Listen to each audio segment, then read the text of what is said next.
Hello. Hello, Tusk. How are you doing? I'm doing very well, thank you. How are you? I'm good. I'm good. Thank you so much for calling in. And I believe, looking at the notes, that you've got a spooky story about banshees and death. Yes, I do. Awesome. Well, go for it. Uh, I'll have to lay out a sort of timeline first.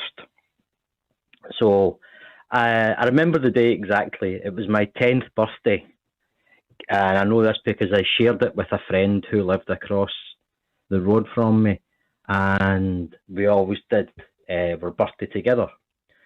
So I went across, chapped the door, and he wasn't quite ready to come out yet. And bear in mind, we're just little boys at this time, so we're going out to play in the fields. We grew up on the edge of farmland, so his back garden led into like a piece of waste ground and a small river and so on. Sort of typical ideal boyhood playground sort of a thing. Absolutely. So his mum said, "No, he's not ready yet. Why don't you just go and wait for him in the back garden?" I was like, "Yeah, cool, cool." So standing there waiting for him, looking over, there's a kind of little valley where the river runs through, not very deep. There was a couple of waterfalls and all that sort of a thing. And I heard a voice, a booming voice, right, far too loud and too deep to be like anybody I knew. But it said a word that I couldn't understand. And it gave me a fright. I remember it gave me a fright. And I thought it was maybe one of the older boys messing around, but it wasn't. It didn't sound like a a human voice, if you know what I mean.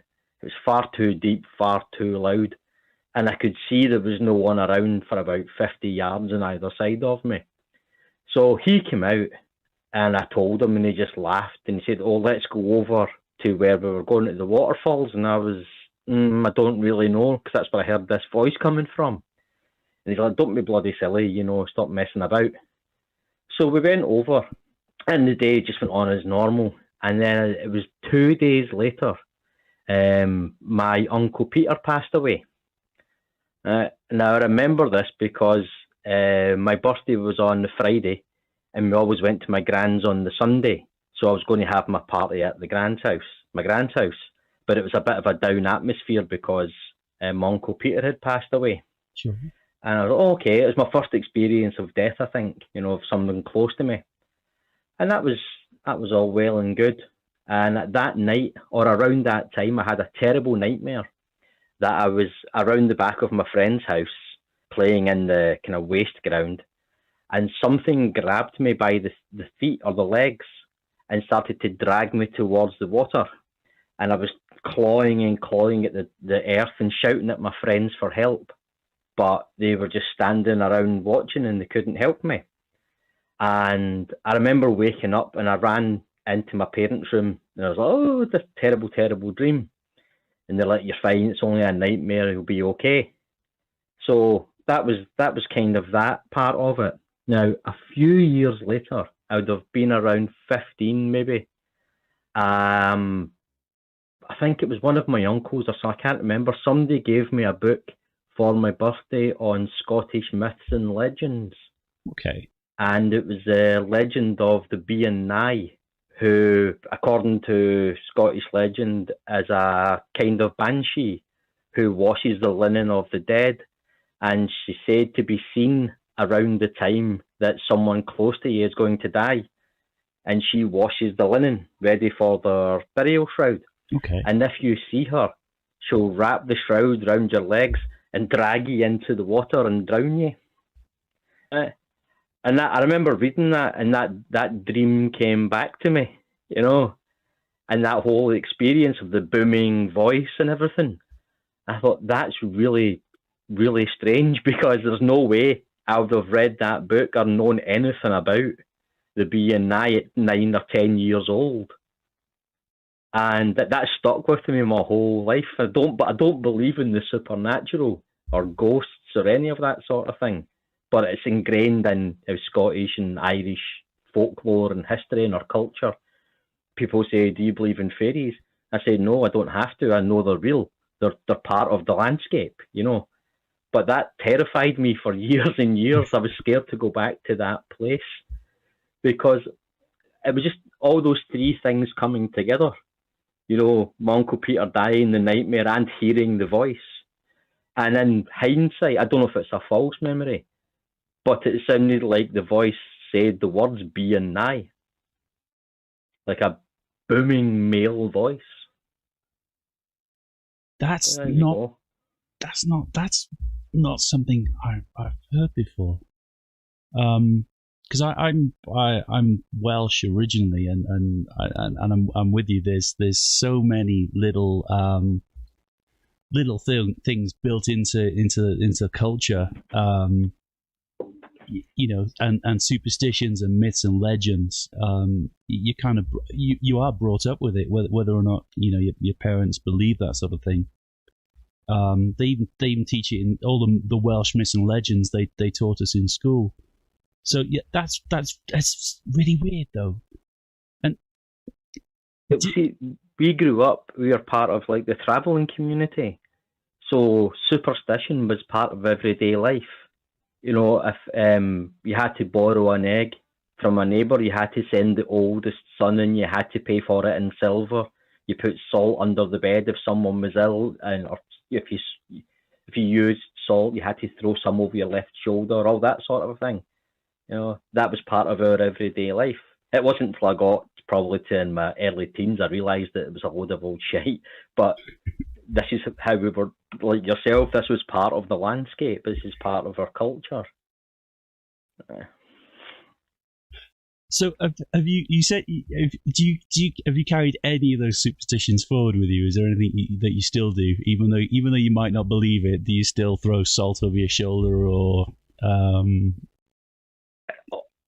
anything that you do? I'm not sure, because there may be things that I do that have become so ingrained in me, is because I've done them my whole life, that I maybe not even be aware of them. I mean, until recently, I stopped putting my right shoe on first.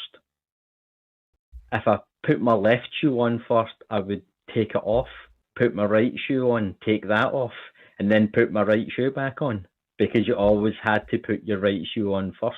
Now, the reason for it, I suppose, has been lost in time, and it's nonsensical. But my partner's got a thing where she won't stand on, if there's three access covers on the ground, you know, like for cable access TV or whatever, she won't walk on all three of them. She'll skip over it or walk around it. And I was saying, look, that's bloody stupid. You know, why are you doing that? It's something you've invented. And she said, well, what about you and your right shoe? I went, yeah, but that's, well, hang on, why do I do that? You know, and I realised that I don't know why I did it. You know, and if I have a boiled egg, still, when I'm finished eating it, I put the spoon through the bottom of it to break the shell, because it's an old superstition that if you don't, the Banshee will come and they'll steal the children and sail away in the eggshells. But we were taught that as a matter of fact when we were children. Oh, no. I put a hole in the bottom of the eggshell, but I never knew that's why I was doing it. I knew there would be some reason why, but I never knew what that reason was. That I've never heard that. Oh man, well, that's incredible. Yeah, they fly away in them, or they sail away. If you live by the sea or the river, they sail away in them. If you live in the mountains, they fly away in the eggshells. That's why you do it. See, you don't even realise why you do these things anymore. But, you know, we still have a horseshoe in the house, because it's the only iron, well, that we could afford at the time, and plus we always had horses around, so we had iron. So we have horseshoes in the house, not to bring good luck, but so the she don't come and steal away the firstborn and that sort of a thing.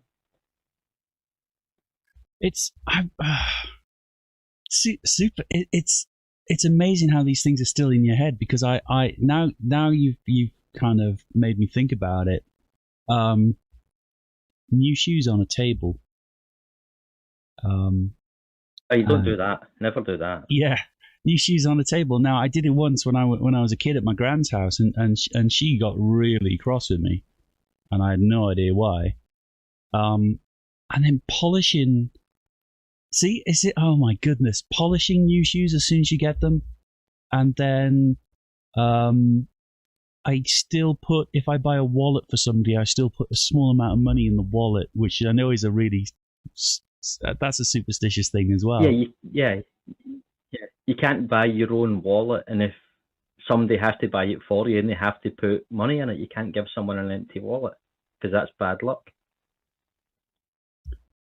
I always say I'm not superstitious. It's bad luck to be superstitious. But then we've got all these little habits that we've carried throughout our entire lives, and we don't even realise how absurd and ridiculous they are because it's just what you do. And I've had friends come over. I've made friends, from people from Australia and America and the New World countries, that don't have this long history of myth and legend and the superstition, and they look at it as if we're gone crazy. But why are you throwing salt around your kitchen? Well, in case the devil's standing behind me. Yeah, but now you have to clean it up. Yeah, I know, but at least the devil didn't come and snatch me away. And if I climb, I like to go mountain climbing or mountain walking, not climbing as so much. But if I go to a new mountain, I always leave payment. You take a tobacco or a small bottle of whiskey or something, because the land doesn't belong to us, it belongs to the fairy folk, and you leave payment for trespassing on their land. This is quite a common thing you'll find amongst, I suppose people that climb mountains, things tend to be very superstitious, because it's a dangerous sport, so you find they have little rituals and things like, they won't shave a week before they go, and they'll only wear a particular pair of socks or something like that. There is These are little things they've invented for themselves. Yeah, there is a lot of things like that where they do. I know a guy who goes, he goes mountain climbing. He's got to take a particular rope. He's got a particular carabiner. He can't go without a particular carabiner because that's his lucky carabiner. And then maybe it saved them that one time. Yeah. Yeah. And then if they take, they'll quite often take a small amount of alcohol to have a little toast at the top, and the two of them will take a sip of alcohol and then throw the rest over the top of the mountain, so the mountain gets a drink as well. That's always quite cute. Yeah. I caught myself doing something just the other day, and I realised I was embarrassed doing it, so I did it when there was no one else around. I go fishing quite a lot, fly fishing especially, for salmon and trout in my local river. And before I start, I take a silver coin, like a 5p piece, and I've got a little rhyme. It says, like for like, nout for out, silver in, silver out. Kiss the coin and throw it in. So I've paid the river for what I'm about to take from it. And if I don't catch anything, I go, did I pay before I come on? And I kind of half attribute my poor day's fishing to not having paid the river and said my little magic rhyme. That's superb. And I realised I was doing it, and I thought, I hope no one ever sees me do that because they'll think I'm off my head. We've all got little rituals, like fishing will know wear their lucky hat, or like your friends that go climbing their lucky carabiner and all that sort of thing. But I'm actually standing kissing a 5p piece and reciting a little poem before I start fishing. I'm a grown up. I shouldn't be doing this sort of a thing. But it's so ingrained in us, That's superb. It's absolutely superb. I mean, I don't know if Colorado bikers in the chat. I don't know if I know a few bikers that do it. We only got on our bikes right leg first. If you go on left leg first because of where you had to park up or whatever, you'll go on, get off, then get back on again. Because if you try and get on left foot first, your bike will throw you, and it will try to kill you in some way. I don't. I've never heard that one, but hopefully, if any bikers want to come on and talk about rituals or superstitions, then go ahead and do it. That would be superb. Yeah, especially if you've got like a big, powerful bike, it will try and kill you. So you try and pacify it with these little rituals before you get on. You don't want to anger it. It'll take you right into a tree. Oh my goodness! So you've, like a lot of us, you've got a lot of these superstitions and rituals and beliefs. But from what you said, you don't quite believe it. It's just something that you do. Is that roughly what you were saying? To a degree, it's like I don't. Again, it's difficult because I don't want to say I don't believe in. We call them the Sidhe, the fairy folk. I don't want to say I don't believe in them in case it offends them. Yes, you shouldn't. You shouldn't offend them. I don't want. It's do you know the story of, I think it was Bob Hope, when he was on his deathbed and he was getting the last rites, and the priest had come in and he said, "Do you renounce Satan and all his works?" And he replied, "This is no time to be making enemies." I kind of work on that principle. I'm not going to come out and say there's no such thing as the elves, just in case. Just in case they hear me say it. Yeah. That's super. But it's such a part of the landscape that if I was to walk around the hills and mountains and the lochs of Scotland and not have that sense of magic, that myth and legend, and that sense of some sort of supernatural, I think the landscape wouldn't be the same. A lot like the Welsh mountains, you carry that with you. Let's face it, they're just big piles of dirt and grass and trees. There's nothing magical or mystical about them.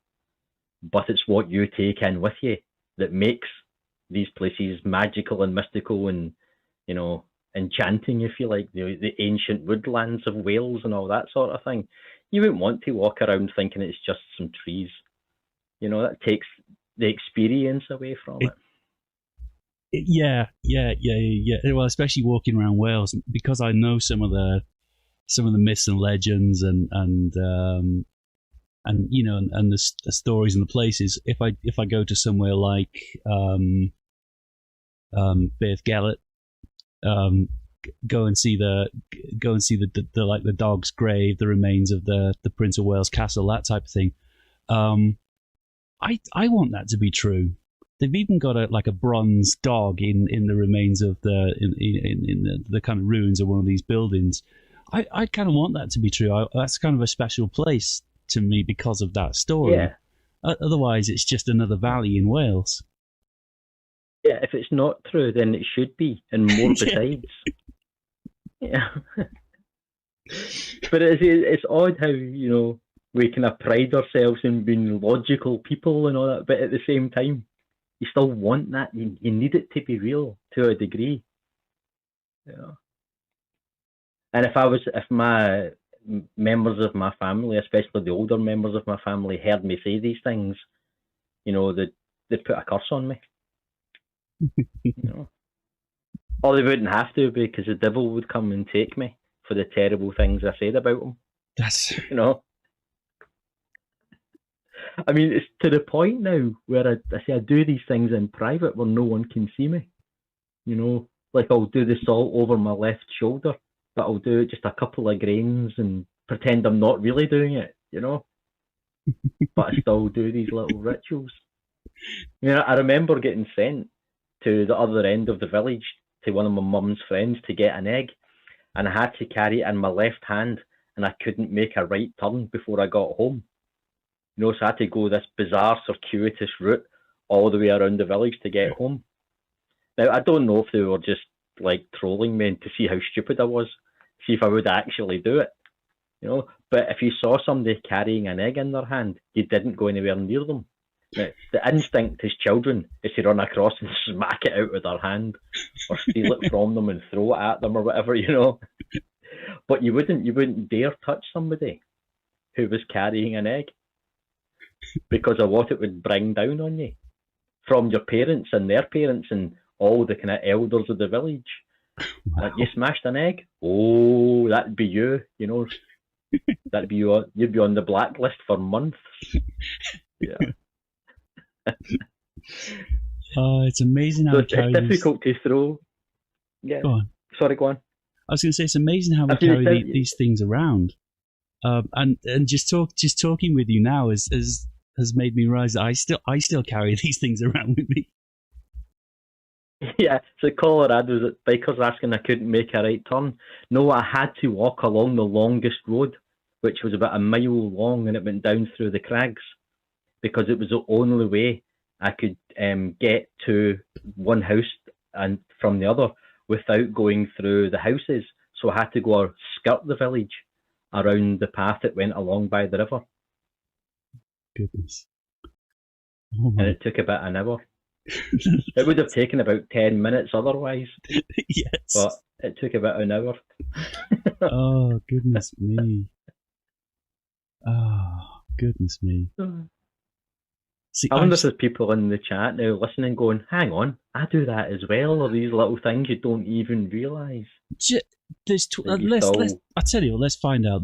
There's 20 people watching. I'm not sure how many people are in the side chat. If you have some kind of superstitious ritual or thing that you have to do before you leave the house or when you wake up or whatever it is, anything you have to do as a matter of superstitious ritual, just type yes for me in the chat.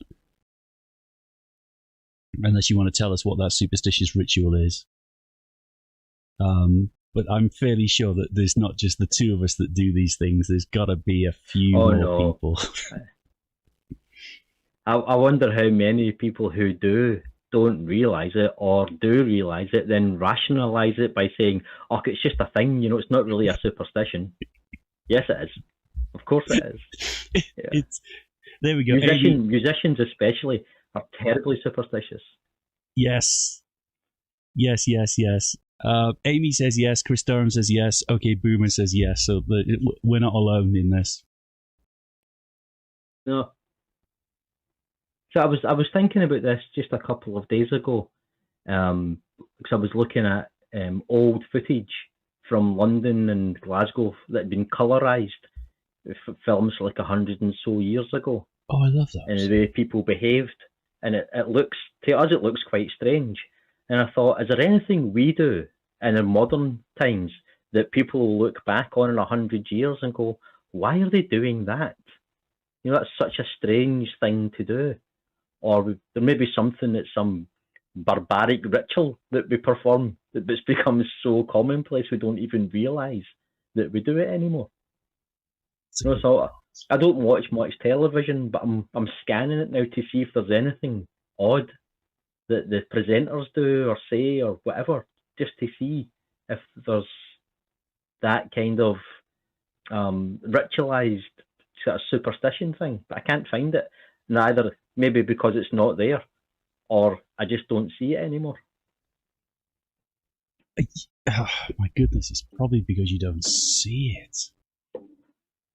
Yeah, it's probably, I'll take the next generations down the line to look at us and say, look what they did. That's so strange. But because we are so immersed in it, we simply don't see it anymore. I'm trying to think now. Is there anything? I don't think there is.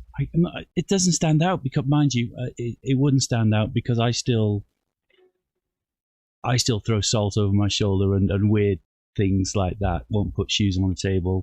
And it's only now talking to you that I've realised that that it is a superstition that I bring with me. Yeah, but you don't know why. You don't know the history of it. You don't know what the consequences of not doing that would be. It's just something you do. Let's say that the poking the hole in the eggshell, you had no idea why you did that. Now, someone's probably told you when you're a child, or you've read it somewhere, and that's stuck with you. But now you are whatever age you are, and you're still poking holes in eggshells so the witches don't come and steal the children.